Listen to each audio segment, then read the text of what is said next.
Bismillahirrahmanirrahim.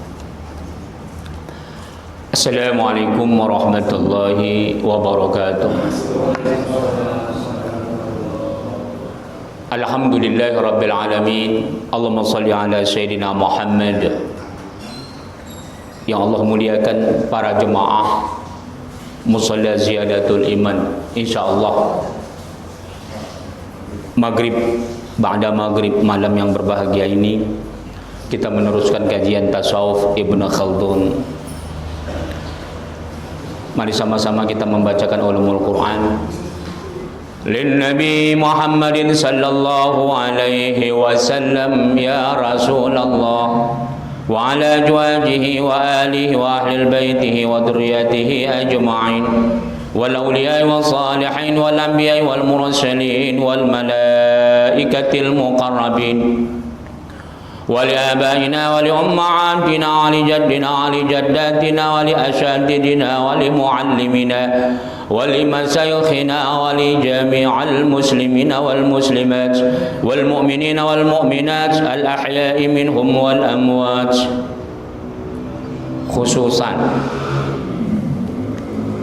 لصاحب المؤلف Al-Imam Al-Alama Al-Faqih Al-Muwarikh Abu Zaid Abdurrahman bin Muhammad Ibn Khaldun, wali fadilah Al-Imam Ar-Raid Muhammad Zaki Ibrahim, wali Syekh Al-Imam Muhammad Bahauddin An-Naqsabandi, wali Syekh Al-Imam Abu Hasan As-Sazili, wali Imam Abi Hamid Muhammad bin Muhammad Al-Ghazali, wa nafa'ana bihim wal muslimina bi ulumihim wa bi ulumin jami'al ulama. Amin ya Allah. Ya Allah, ya Tuhan kami, berilah keberkahan kepada kami di dalam majlis ilmu ini, di dalam majlis kitab Tasawuf Ibnu Khaldun ini. Kiranya bermanfaat kepada kami, keluarga, anak maupun keturunan kami.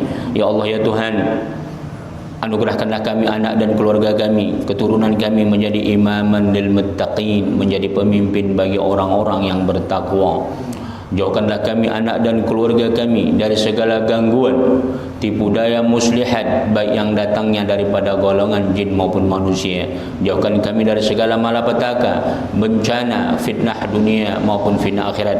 Jauhkan kami ya Allah, ya Tuhan, dari segala kemurkaan-Mu karena kebodohan dan ketidaktahuan kami. Jauhkanlah kami dari segala cobaan yang tidak sanggup kami memikulnya. Ya Allah, ya Tuhan, anugerahkanlah kami, anak dan keluarga kami, umur yang panjang lagi berkah. Karuniailah kesehatan, kemajuan dan kesuksesan segala amal usaha yang kami lakukan.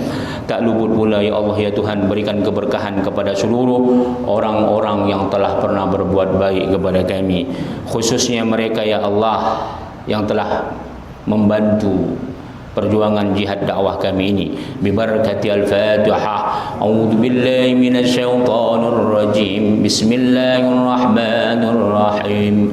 Alhamdulillahi rabbil alamin, arrahmanir rahim, maliki yaumiddin, iyyaka na'budu wa iyyaka nasta'in. اهدنا الصراط المستقيم صراط الذين أنعمت عليهم غير المغضوب عليهم ولا الضالين آمين. Alhamdulillah, kita masih meneruskan al-kalamu fi tahqiq tariq as-sufiyah wa tamyizihi.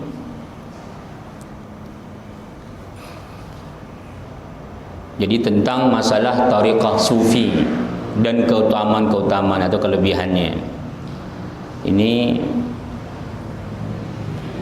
Ibnu Khaldun banyak sekali menjabarkan bagaimana kelebihan daripada amal batin ketimbang amal zahir. Jadi amal batin itu yang sering banyak kita lupakan. Tapi inilah yang bisa menyebabkan kita kalau galau, kalau stres, kalau susah, semua kebaikan itu akan susah untuk kita lakukan. Itu semuanya puncaknya adalah batin. Makanya yang lalu kata Imam Ibnu Khaldun, illa annahu ma'murun bi badlil juhdi fi mura'ati ahwalil batin wa hamilahu 'alal istiqomah. Kita dituntut untuk terus badlul juhud, mengeluarkan sekuat tenaga, pikiran untuk terus bagaimana membersihkan ahwal. Awal itu adalah ahwal batin. Jadi kalau yang lalu kita sebut, yang selalu kita ulang, karena memang dalam sufi ini itu nggak pernah lepas adalah yang diajarkan itu ahwal dan maqamat. Imam Shibli, seorang sufi yang sangat masyhur, selalu mengajarkan setiap dimanapun dia berada, ahwal dan maqamat. Imam Junaid juga begitu. Jadi kiblat tasawuf daripada mazhab Ahlussunnah wal Jamaah itu adalah Imam Junaid diantaranya. Setelah itu nanti baru rujukannya kitab-kitabnya Imam Al-Ghazali, ya, dan sebagainya. Seorang hamba itu tidak akan bisa dia menemukan, kata Imam Junaid, bagaimana hakikat ma'rifah, bagaimana kebersihan tauhid, hatta ya'bura al-ahwal wal maqamat, sampai dia bisa menjalankan ahwalnya dan maqamatnya. Apa itu ahwal? Lil amal salih, amal solehnya sejauh mana, ya. Dan itu terus kita ulang. Hari ini kita amal soleh kita yang terputus apa? Itu di luar kewajiban, ya. Sholat nggak dihitung itu. Kalau sempat sholat kewajiban kita hitung, cacat. Kalau sempat sholat wajib tertinggal satu saja, cacat. Itu tidak bisa ditimpalin, tidak bisa diganti dengan zikir sebanyak apapun. Tidak bisa diganti dengan membaca Al-Quran sebanyak apapun. Jadi rukun Islam diantaranya sholat itu sudah pondasi dasar.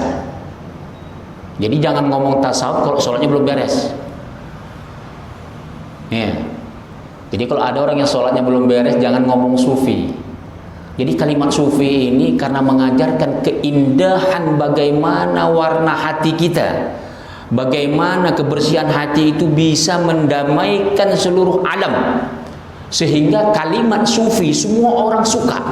Ibarat makanan yang lezat, ibarat buah-buahan yang sangat lezat, di mana buah-buahan itu tidak ada pantangan oleh siapapun, apapun agamanya.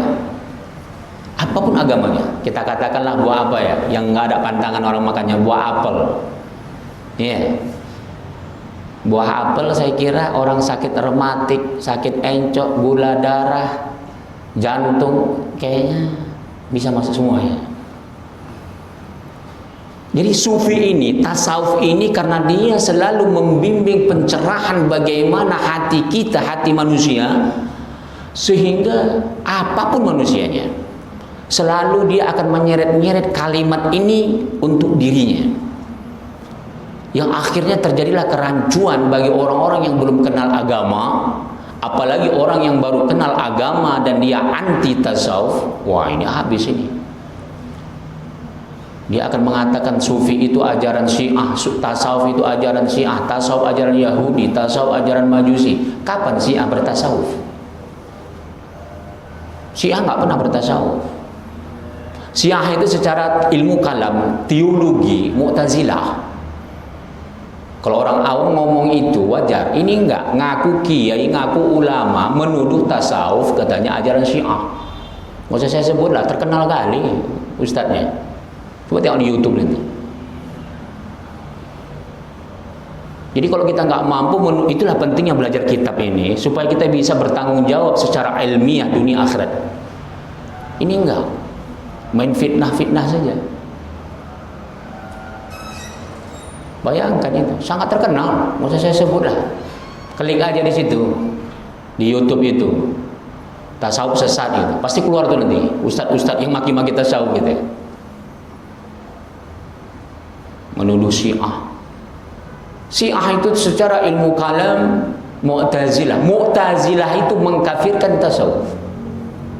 Tapi kalau dia dituju dibilang Mu'tazilah nggak mau. Itu pula lucunya kan.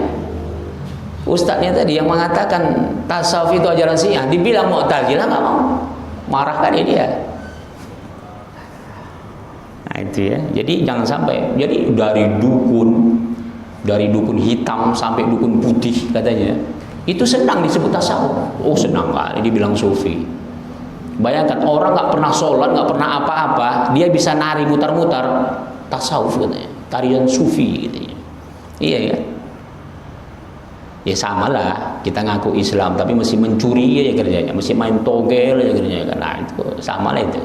Islam kita tapi mesti juga maksiat, sholat enggak, sama lah itu. Jadi ahlus suffah itu, para sahabat itu, mereka adalah orang-orang muhajirin yang pertama kali. Sampai-sampai Allah sebut itu ghurfah ahlus suffah, kamar-kamar ahlus suffah di Masjid Nabawi. Jadi itu sudah ada sejak zaman Rasulullah Sallallahu Alaihi Wasallam. Kembali kita kepada maksud daripada Ibnu Khaldun, bibadlil juhdi fi mura'ati ahwal. Bagaimana kita bisa menjalankan ahwal batin? Pertama, lil amal saleh. Kedua, tazkiyatun nafs. Ada orang anti tasawuf tapi kita belajar kitab tazkiyatun nafs katanya. Allah, kan lucu kan? Apa tazkiyatun nafs? Membersihkan hati. Setelah itu apa? Musaffiyatul lil qalb atau tasfiyatul qalbi, membersihkan hati. Tazkiyatun nafs membersihkan jiwa, nyawa roh kita. Bagaimana roh kita selalu bisa bersih? Jangan sampai roh kita goncang, ya, gara-gara belum gajian, gara-gara PHK, gara-gara nggak bekerja, gara-gara sakit, gara-gara konflik sesama kita. Selalu kita mengotori roh kita. Al-musafir lil qalb atau tasfiyatul qalb, short ya, bukan sin. Tasfiyatul qalbi, membersihkan hati. Itu ahwal itu. Jadi ahwal batin. Udah, wa hamilahu 'alal istiqamah. Kita yang tiga tadi itu bisa nggak kita istiqamah? Jadi di luar kewajiban tadi apa? Sholat rawatib, tahajud, zikir, baca Quran. Jadi zikir yang paling tinggi martabatnya qiraatul Quran dulu. Baru setelah itu zikir-zikir yang lain. Makanya kalau yang lalu ada pertanyaan, bagaimana kita menjalankan tasawuf ini untuk berhadapan dengan jiwa kita lagi galau? Maka dibantu. Sehebat apapun kita menelukan teori tentang kebersihan hati, kalau kita tidak iringi dengan zikir dan baca Quran, tidak mau diiringi dengan baca Quran dan zikir dan salat. Sekali lagi, salat 5 waktu pondasi dasar, ya. Jangan ada orang ngomong sufi tasawuf kalau sholatnya belum benar. Artinya pertama kali level kebenaran di sholat adalah nggak usah caranya dulu. 5 waktu jangan tinggal dulu. Itu dia.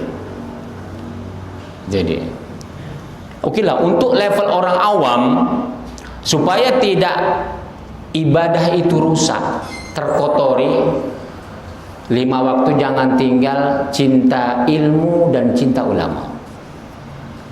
Itu syaratnya. Banyak orang yang sholat 5 waktu tepat waktu, berjemaah, tapi dia nggak suka taklim dan nggak suka, benci dengan ulama. Arti benci itu gini, dia menganggap levelnya sama saja. Bagi dia nggak ada faedah. Bagi dia, ya udah, lebih cinta dia perkara dunianya ketimbang ulama.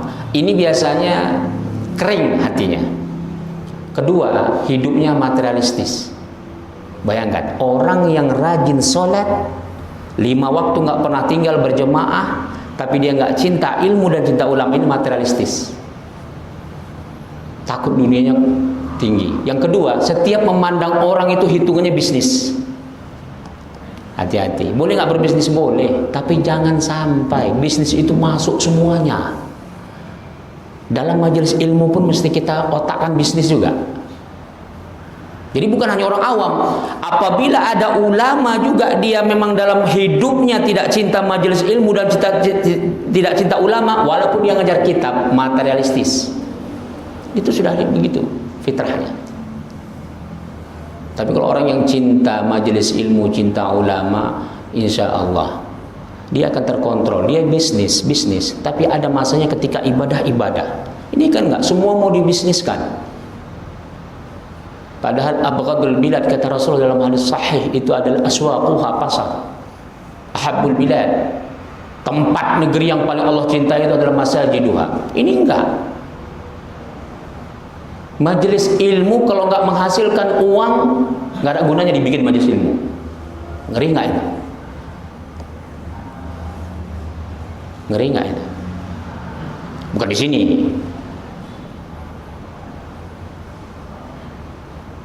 Kan ngeri itu.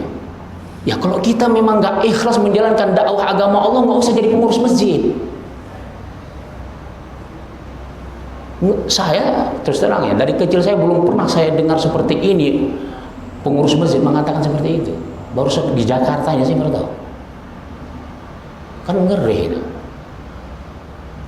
Jadi kita punya mental bisnis di luar, silahkan. Jangan sampai kita balik tuh, jangan sampai kita ratakan tuh hadis. Allah laknat kita dunia akhirat. Allah telah bagi, kalau pasar silahkan, itulah memang sudah Allah murkai. Tapi bukan berarti kita nggak boleh di bisnis, boleh. Artinya memang tempat pasar itu, Pak. Sealim-alim orang di pasar kita, dalam perbankan kemana saja, pasti kita selalu dicurigain orang. Kita masuk bank, Bapak pakai celana kolor, tapi pihak bank tahu Bapak bawa 1 triliun. Oh, dicium tangan Bapak.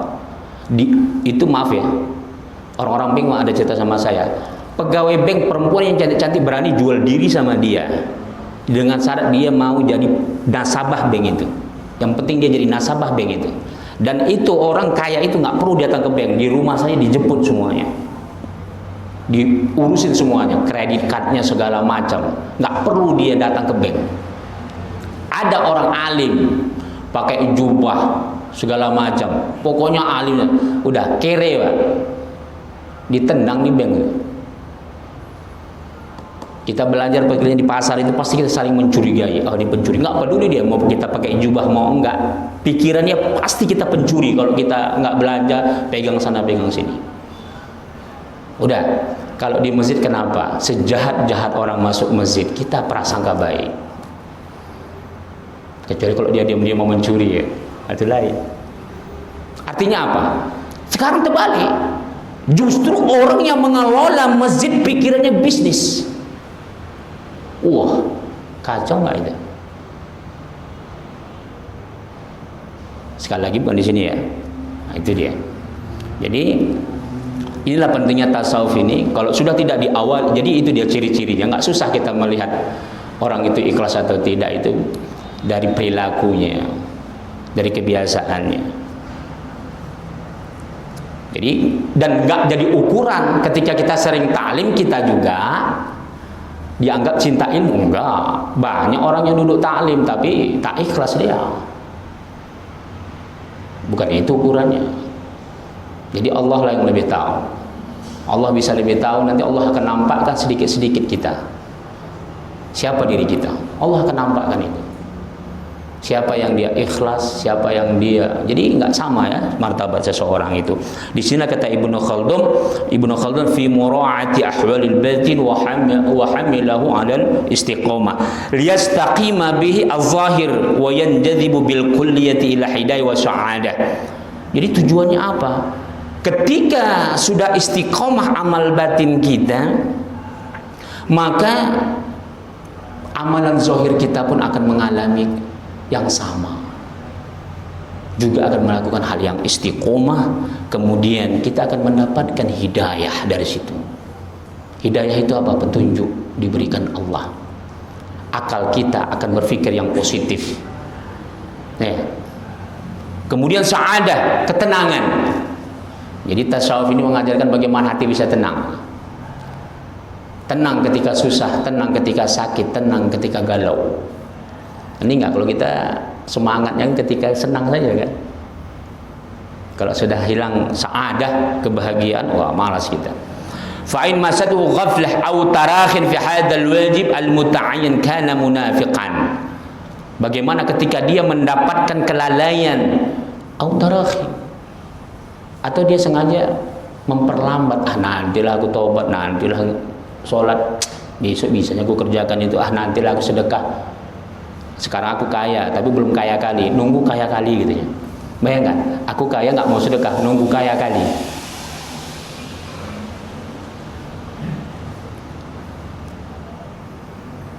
Jadi kalau sudah perkara yang wajib dia tunda-tunda, perkara yang wajib dia lalaikan, inilah dalam ilmu tasawuf kana munafiqan. Dia akan bisa terjerat dalam penyakit munafik. Hati-hati itu. Jadi jangan ada tunda-tunda, sedaya mampu kita. Terutama yang wajib ya. Terutama yang wajib. Kemudian yang sunnah-sunnah. Jadi jangan ditunda-tunda. Kan ada itu. Jadi fa in masatu ghaflah au tarakhin. Jadi suka dia melupakannya, lalai, nantilah itu. Ya, kemudian dia tunda-tunda. Ghaflah itu artinya lalai. Sengaja dia melalaikannya. Lalai itu dua macam sifatnya. Pertama dia sengaja melupakannya, yang kedua menunda-nunda. Sholat dia zuhur mau asar baru sholat, sholat asar di situ maghrib baru mau sholat, sholat maghrib waktu isya, sholat isya kebablasan ketiduran ya kan, sholat subuh kesiangan. Nah itu dia. Wa hadza kama utlaqa ismu syirk 'ala riya. Nah, jadi kalau sudah kita berpenyakit tadi itu suka melalaikan dan memperlambat, maka ini katanya sebagaimana penyakit yang disebut dengan asyirku, syirik. Jadi syirik itu yang menserikatkan Tuhan itu, penyakit dalam sufi itu bukan hanya orang tak berakidah, tapi ini maksud apa? 'Ala riya lima fihi minat tasyrik fil wajhati bil ibadah. Allah. Orang itu ibadahnya ria. Ria ini ada dua macam. Pertama ria bukan karena Allah, dia Islam tapi tauhidnya bercampur. Tauhid dengan Allah tapi dia juga berserikat kepada setan, kepada jin, persugihan dan sebagainya. Baru ada ria karena dunia. Dia beribadah supaya dipuji orang. Tapi ria ini jangan dipukul rata. Jangan dipukul rata. Tidak semua perkara ibadah yang ditunjukkan itu ria. Apa diantaranya? Salat. Perkara yang wajib. Itu sunnah malah hukumnya kalau ditunjukkan. Contoh, kenapa disunahkan azan? Oh jangan azan, ria. Nanti dengar orang kita mau sholat. Bisa nggak gitu alasannya? Boleh nggak kita beralasan jangan azan, nanti orang tahu kita sholat? Boleh nggak? Nggak boleh. Jadi perkara yang wajib itu ria itu sunnah, tapi ria di situ bukan ria ini. Artinya lil a'lan, menunjukkan itu bukan disebut ria. Kalau rianya tetap nggak boleh. Sekali lagi saya ulang, lil a'lan, menunjukkan ibadah itu bukan dikatakan ria. Nggak semuanya ria. Lil a'lan artinya diumumkan. Perkara yang wajib, zakat, gitu juga. Nggak boleh. Ini aku ada zakat 25 juta. Jangan bilang-bilang ya. Pegang saja Pak. Kesempatan orang menipu. Kesempatan orang menipu. Ditelap 5 juta ya kan. Dibilangnya sama pengurus 20 juta. Kenapa? Karena nggak diumumkan. Jadi bahkan ada amal ibadah itu jadi haram hukumnya kalau tidak diiklankan. Apa diantaranya? Perkara yang mubah, perkara yang sunnah. Apa itu? Wakaf. Aku wakaf ya 10 hektar, tapi jangan bilang-bilang, nanti takut ria. Aku wakaf tanah 10 hektar. Oh, di Jakarta ulah 10 hektar Jakarta, aduh. Sedangkan 1 meter aja pun di Jakarta ini berbacok berantem dia kan, 7 keturunan. Jadi masalah. Apalagi 10 hektar. Akan terjadi, bayangkan tanah kuburan saja pun wakaf bisa dijual, dibikin properti ya kan. Tapi kalau sudah diumumkan dia ini wakaf, Apa saksinya? Pemerintah. Siapa saksinya? Tokoh masyarakat. Ada perbalnya. Bisa dia jual? Bisa dia jual, tapi dia bisa kena pidana, bisa ditangkap. Ini kan enggak. Jangan diumumkan ria. Akhirnya wakafnya enggak tercatat. Ya sudahlah. 10 hektar tanah kuburan jadi 1 meter. Sisanya dijual semua.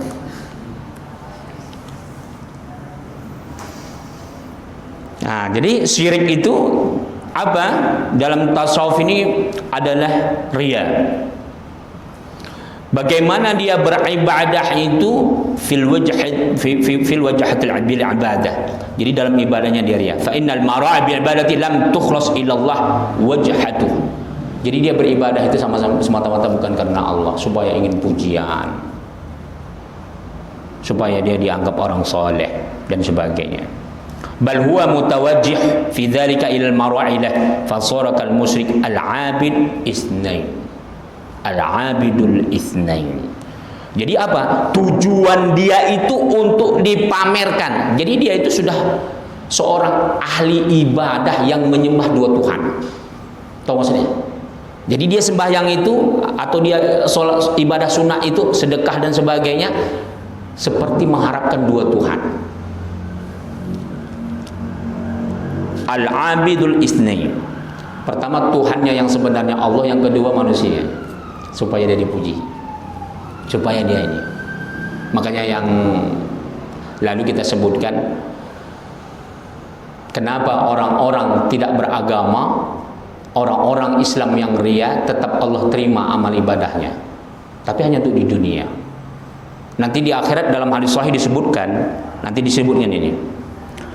Nanti di pada hari kiamat nanti dia akan menuntut, ya Tuhan, yaqul Allah azza wa jalla idza jazayyan nasu bi amalihim idhabu ila alladhi kuntum tara'una fid dunya fanzuru hal tajiduna 'indahum jazaan.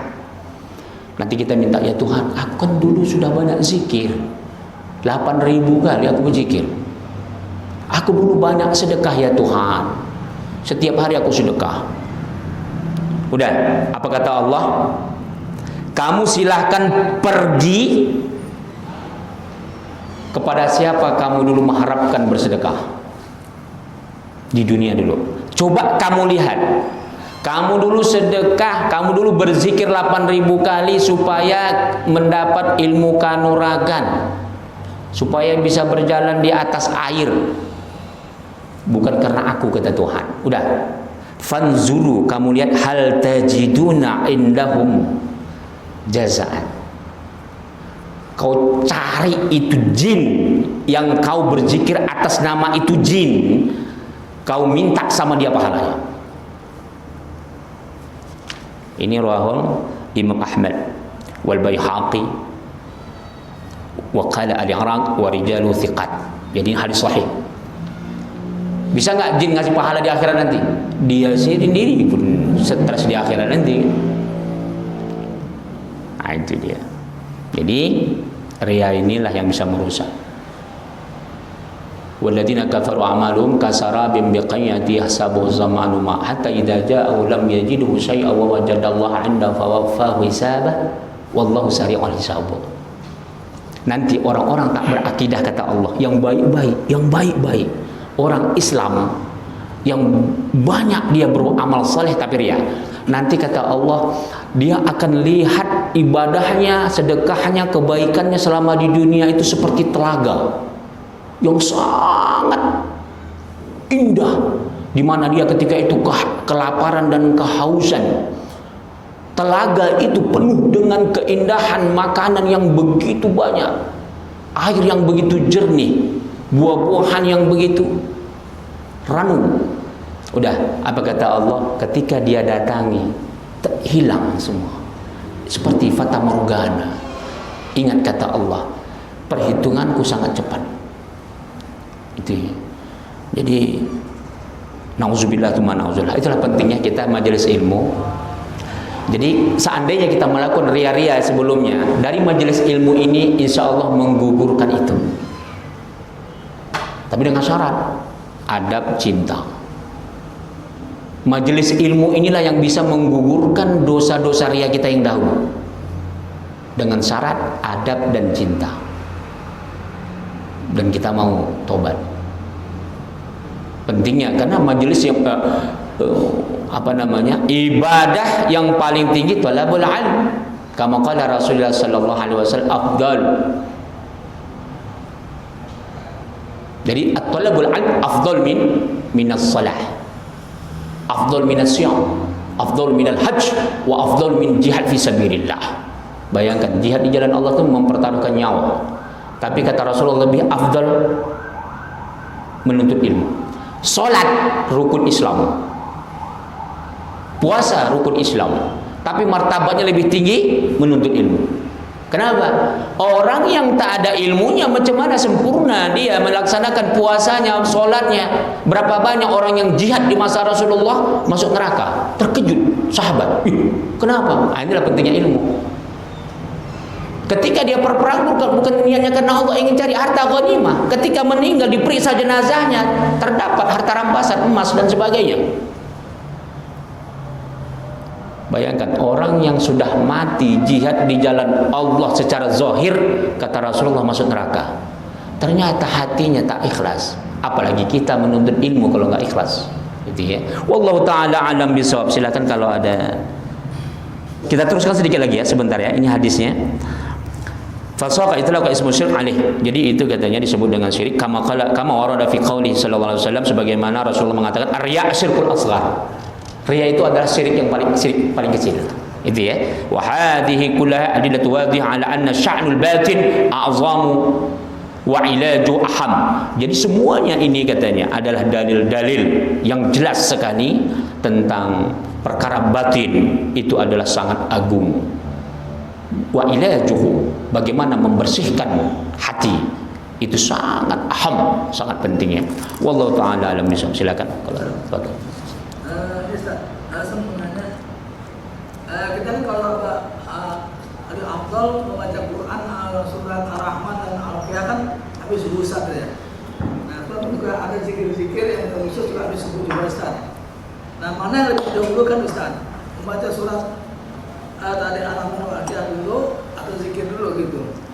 Nah, Tuhan mungkin juga waktu ada kan jam 5 mungkin juga habis siang gitu. Nah, ada kata zikir nanti.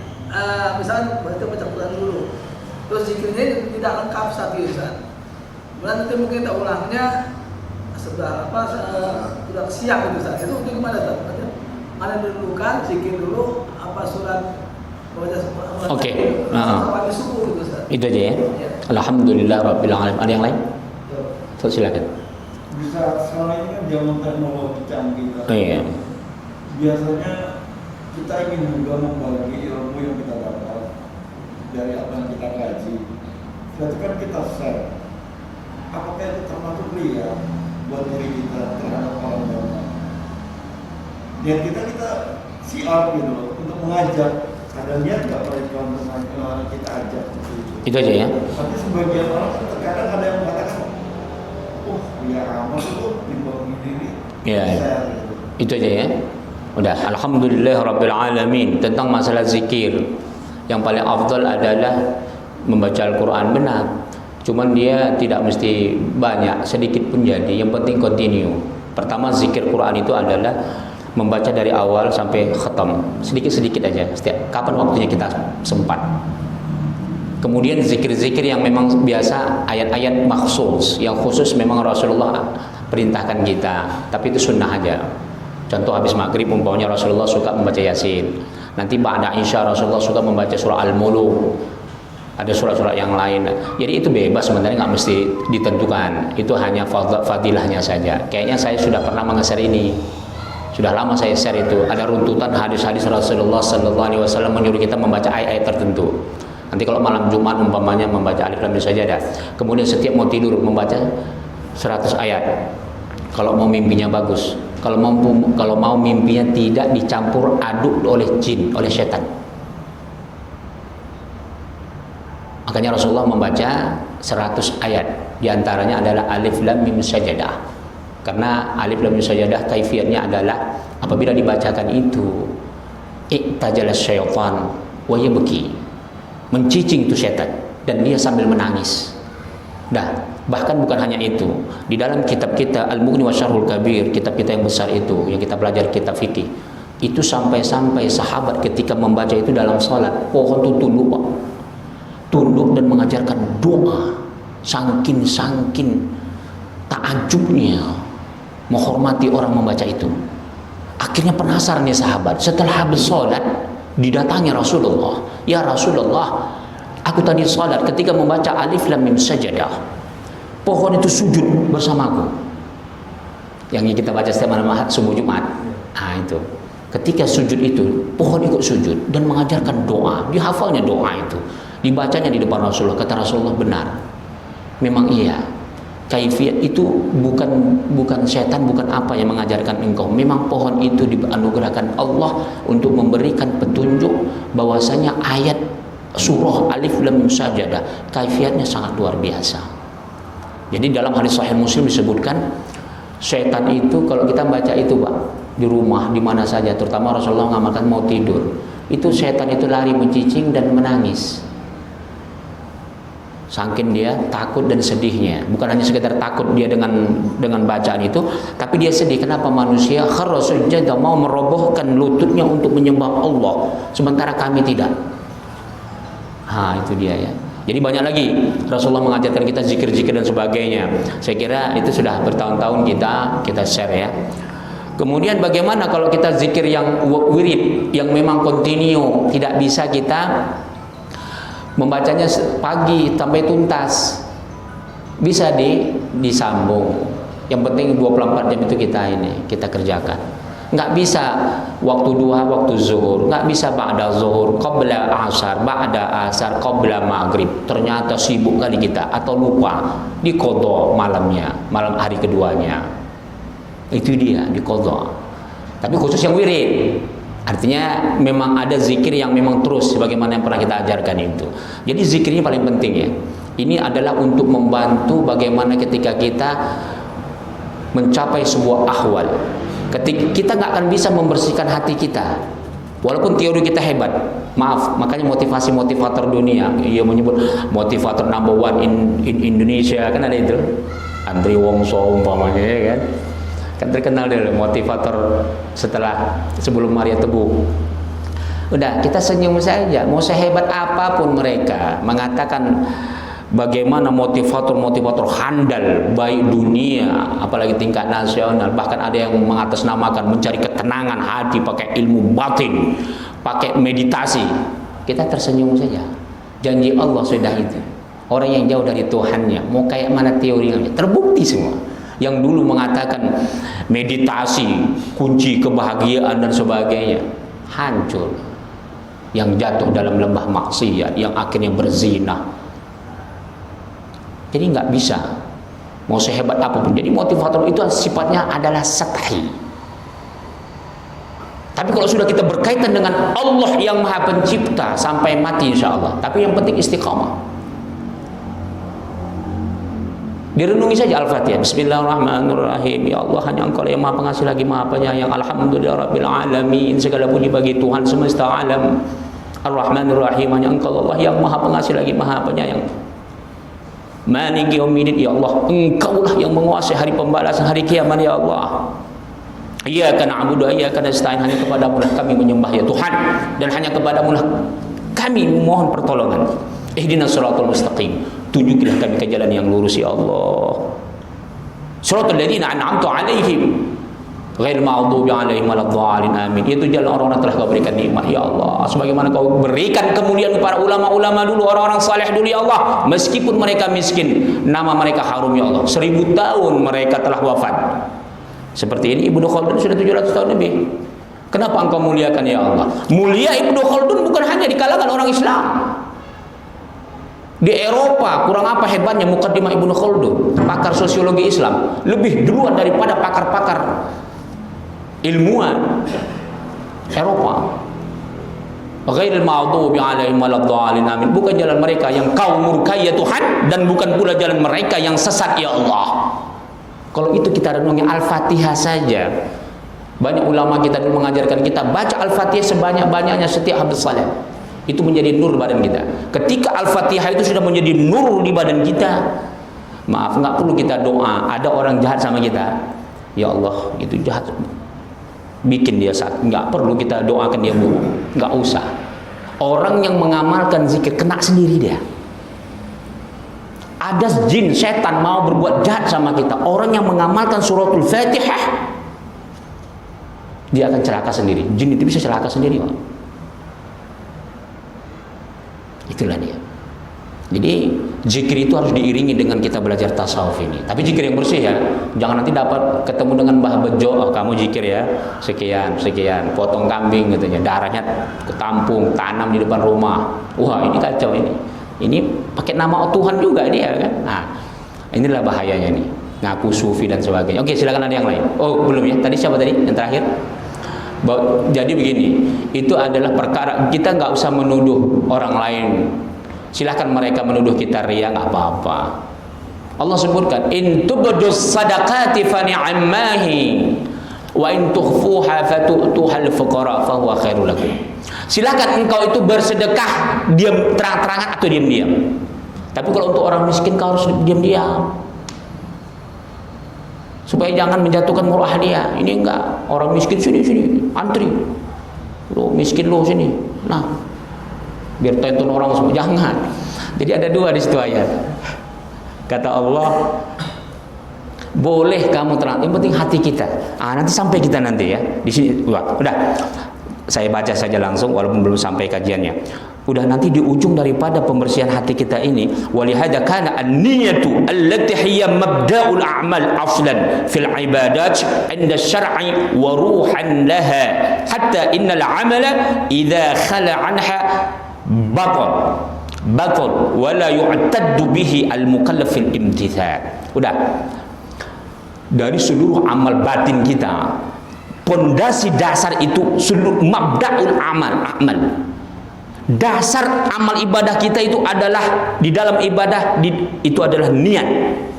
Jadi niat itu adalah pondasi dasar kita. Bagaimana nilai-nilai ruh kita ketika menjalankan nilai-nilai syariah?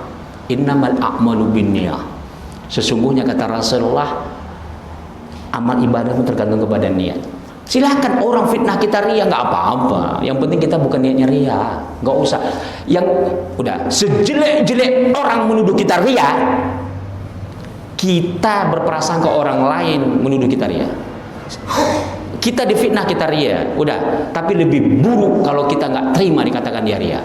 Biarkan gitu, nggak apa-apa, nggak apa-apa.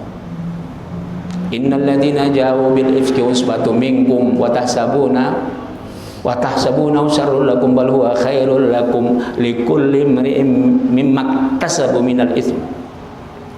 Udah. Jangan kau kira orang ketika berprasangka buruk memberitakan hoax tentang dirimu itu buruk untuk engkau. Tapi justru itu baik sama engkau, kata Tuhan. Ini Allah menjanjikan sama kita. Jadi jangan kita mencari pembenaran, orang lain nuduh kita ria. Jangan, nggak perlu. Tidak ada gunanya kita mencari pembersihan diri kita supaya kita dianggap lebih baik dari mereka yang memfitnah kita. Nggak usah. Biarkan mereka tuduh kita ria. Yang paling penting kita jangan buruk sangka sama dia. Itu prinsipnya. Silahkan orang mencuri uang kita. Yang penting kita jangan pencuri. Ini enggak. Kita itu benci kali kita nengok motor kita dicuri. Udah, kita korupsi 20 juta, 50 juta, 1 miliar, kita santai aja, ya kan? Ada nggak gitu? Koruptor Pak, miliaran. Mobilnya hanya 200 juta, 300 juta hilang. Oh, mencak-mencak dia panggil dukun, panggil polisi. Iya. Wallahu ta'ala alam bisawab. Silakan, ada yang lain? Fadhal.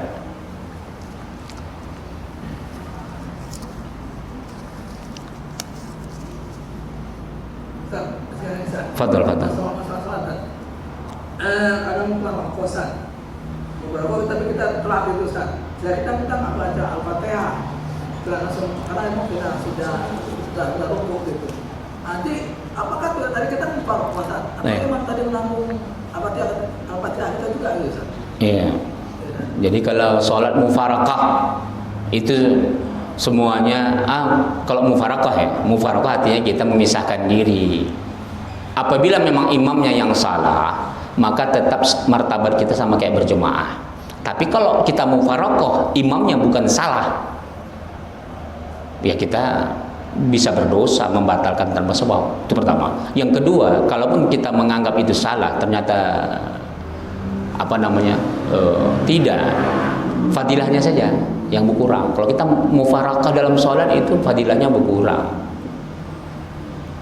Tapi kalau karena sebab, contoh kita Allahu Akbar, tengok pas ruku koyak pula celana imam, aduh tak biar sini katanya, udah mufaraqah dia, sholat sendiri dia, nggak apa-apa. Berarti dia tetap terhitung sholat berjemaah meskipun dia sholat sendiri. Tapi dia tengok, ini imamnya, aku tengok musuh saya ini katanya. Bertahun-tahun saya nggak redo saya nengok dia jadi imam di masjid nih katanya. Saya mau jadi ketua nggak bisa gara-gara dia. Mana tahu ya kan?